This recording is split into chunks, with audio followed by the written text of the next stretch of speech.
সরকার মানুষের সুখ দুঃখে পাশে থাকবে বলে আশ্বাস দিলেন প্রধানমন্ত্রী তারেক রহমান। চট্টগ্রামের বাঁশখালীতে বন্যায় ক্ষতিগ্রস্তদের সহায়তা অনুষ্ঠানে এই আশ্বাস দেন তিনি। এ সময় বিভ্রান্তি ছড়িয়ে শান্তি বিনষ্ট না করার আহ্বান জানান তারেক রহমান। এর আগে কক্সবাজার মাতারবাড়িতে গভীর সমুদ্র বন্দর পরিদর্শন করেন প্রধানমন্ত্রী। পরে যোগ দেন হাটহাজারীর সমাবেশে। কক্সবাজারের মহেশখালী বঙ্গোপসাগরের উপকূল ঘেঁষা এই দ্বীপে নির্মিত হচ্ছে মাতারবাড়ি গভীর সমুদ্র বন্দর সহ একাধিক অবকাঠামো।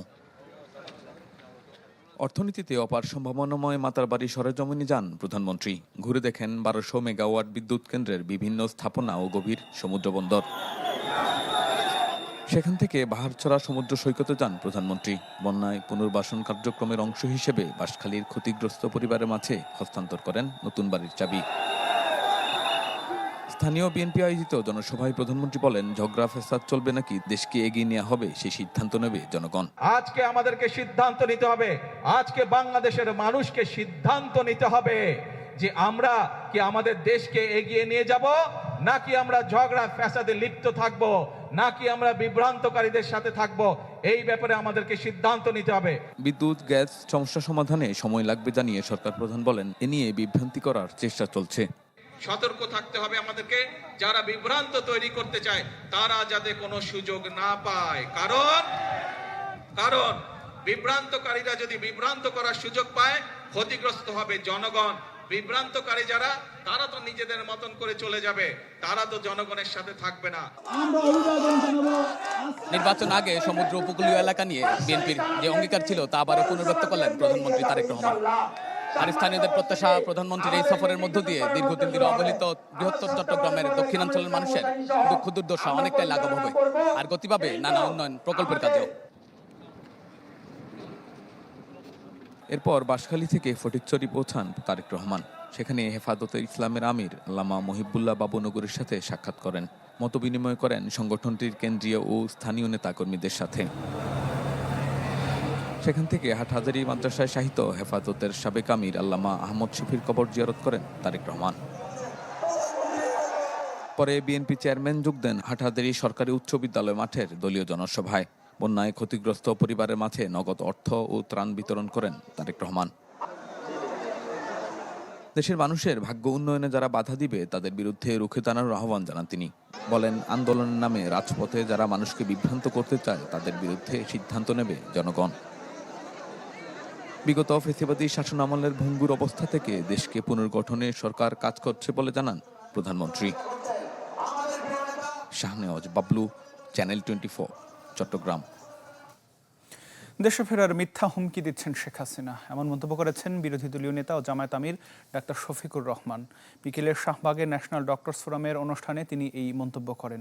শেখ হাসিনাকে সংবাদ সম্মেলনের সুযোগ দেয় ভারত সরকারের সমালোচনা করেন তিনি। গণভোটের রায় প্রসঙ্গে জামায়াত আমির বলেন, দেশবাসীকে দেয়া ওয়াদা ভঙ্গ করেছেন প্রধানমন্ত্রী। অভিযোগ করেন, দলীয় লোকদের পদায়ন করে সব ক্ষেত্রে মেধাবীদের নাজেহাল করছে বিএনপি সরকার। জামায়াতের ট্যাগ দিয়ে 8 দিন হাসপাতাল বন্ধ করা হয়েছিল বলেও অভিযোগ করেন তিনি। সে আন্দোলনের রাস্তায় যারা নেমে এসেছিলেন তাদের জন্য হাতে আজকে পালিয়ে যাওয়ারা উকিঝুঁকি দিচ্ছে, মাঝে মাঝেই গল্প শোনায়, এই বুধে এসে গেলাম। এত সাহস তাহলে গেলেন কেন? মজলুম যখন জালিম হয় তখন আগের জালিমের চাইতে তার পরিণতি আরো ভয়ঙ্কর হয়।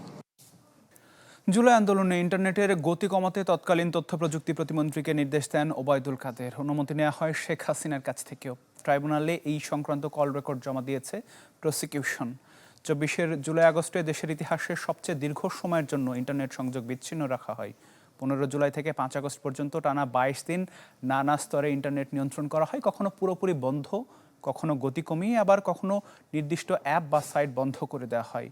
অজুহাত দেওয়া হয় ঢাকার তেজগাঁও, মহাখালী ও বনানী অঞ্চলে আগুন দেওয়ার কারণে ডেটা সেন্টার পুড়ে গেছে।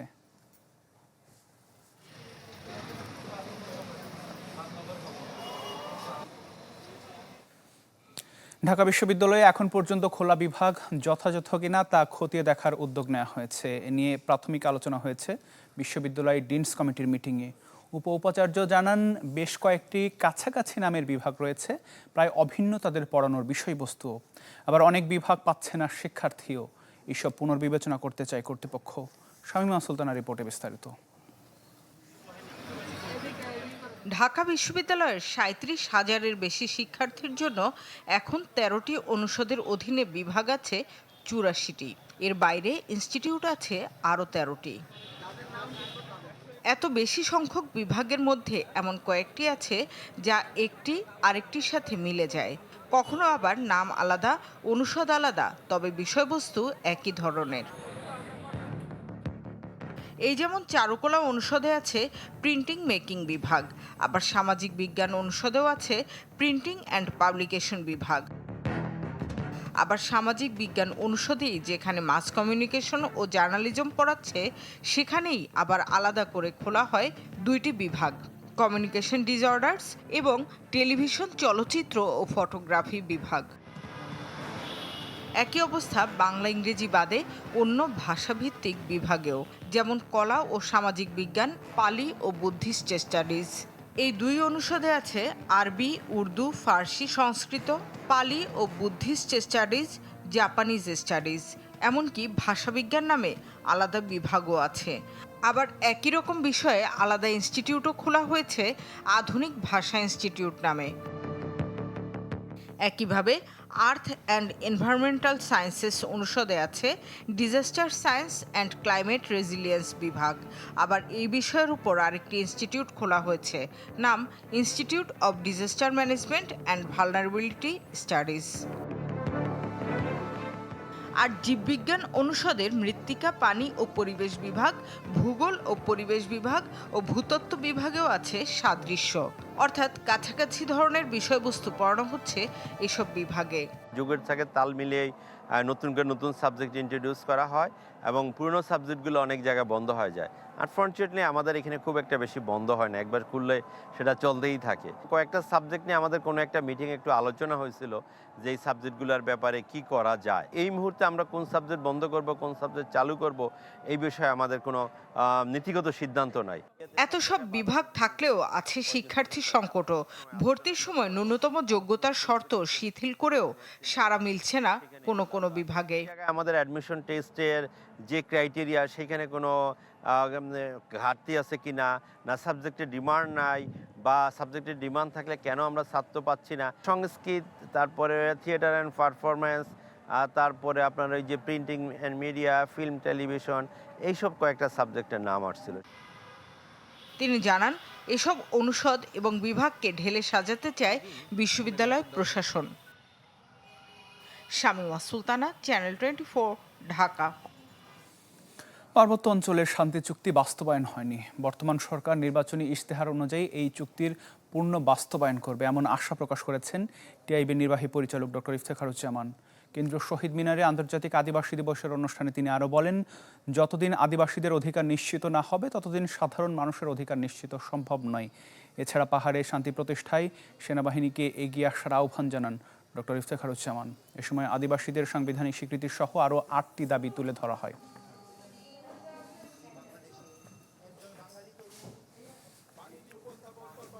বাংলাদেশে আদিবাসীদের অধিকার হরণে সবচেয়ে ন্যাক্কারজনক যে চিত্রটি, সেটি বিরাজ করছে পার্বত্য অঞ্চলে। সেই পার্বত্য অঞ্চলে শান্তি চুক্তি যেটি হয়েছিল সেটি বাস্তবায়িত হয়নি, আমরা সকলেই জানি। কিছু সিম্বলিক কয়েকটা বিষয় ছাড়া কোনো বাস্তব অগ্রগতি হয়নি। সেটি কেন হয়নি, এখানেও নির্বাচিত সরকারি ইশতেহারে আছে, তারা বিষয়গুলি পর্যালোচনা করবেন। হাম উপসর্গে দেশে আরও 6 জনের মৃত্যু হয়েছে। 24 ঘন্টায় নতুন রোগী শনাক্ত 1063 জন। এক বিজ্ঞপ্তিতে এই তথ্য জানায় স্বাস্থ্য অধিদপ্তর। বলা হয়, গেল 15 মার্চের পর থেকে এই পর্যন্ত নিশ্চিত হামে মারা গেছেন 98 জন। একই সময়ে সন্দেহজনক হামে মৃত্যুর সংখ্যা 775, আর নিশ্চিত হাম রোগী 17,115 জন। এছাড়া সন্দেহজনক হাম রোগীর সংখ্যা 1,36,320। এ পর্যন্ত হাম সন্দেহে হাসপাতালে ভর্তি হন 1,18,382 জন। এর মধ্যে ছাড়পত্র পেয়েছেন 1,14,142 জন।